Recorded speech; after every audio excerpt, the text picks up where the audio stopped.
Mes frères et sœurs dans le Seigneur, bonjour ou bonsoir, cela dépendra de l'heure à laquelle vous suivez ces partages d'évangile. C'est le 13e dimanche du temps ordinaire et c'est la première lecture, celle tirée du second livre de Rois, au chapitre 4e, du 8e au 16e verset, qui m'a beaucoup touché. C'est une très belle histoire. L'histoire de cette femme riche qui voit passer le prophète Élisée et qui lui offre un endroit dans sa maison, qui l'accueille, qui demande à son mari de préparer une place pour le prophète. C'est extraordinaire.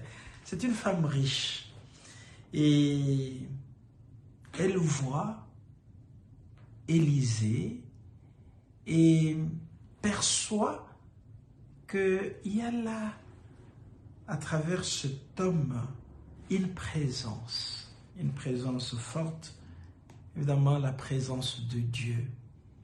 Elle a cette intuition. C'est souvent l'intuition des femmes. Les femmes ont une intuition très forte.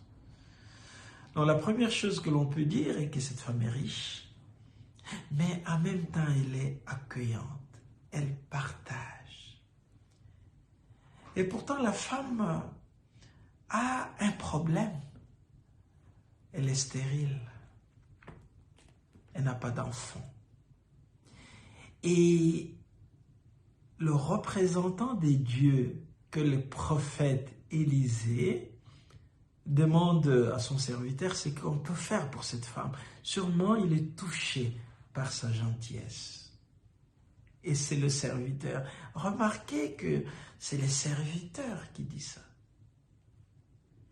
Parfois, nous travaillons avec des gens à la maison, des gens qui nous servent, mais que nous ne respectons pas souvent à leur juste valeur. C'est des serviteurs. Nous ne demandons souvent pas leur avis pour deux choses, peut-être sur lesquelles ils peuvent dire quelque chose. Cet homme dit non, cette femme est stérile et son mari est âgé, qu'est-ce qu'il faut faire? Élisée perçoit la chose, appelle la femme et voici cette promesse. Voilà, tu auras un enfant. Extraordinaire, n'est-ce pas?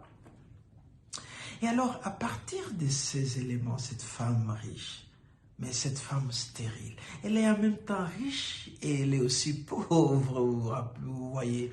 Elle est en même temps riche matérielle, riche aussi de sa bonté, mais elle n'a pas d'enfant.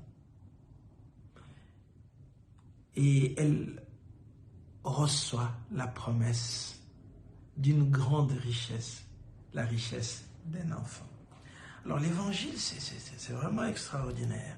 En fait, l'évangile nous fait comprendre que notre relation à Dieu doit être une relation privilégiée, en fait.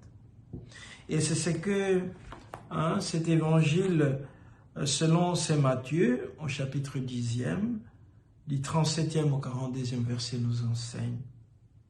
Et c'est Jésus qui parle à ses apôtres.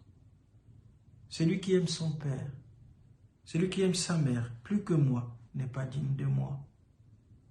Celui qui aime son fils ou sa fille plus que moi n'est pas digne de moi. Voilà. Les relations de la famille sont souvent des relations privilégiées.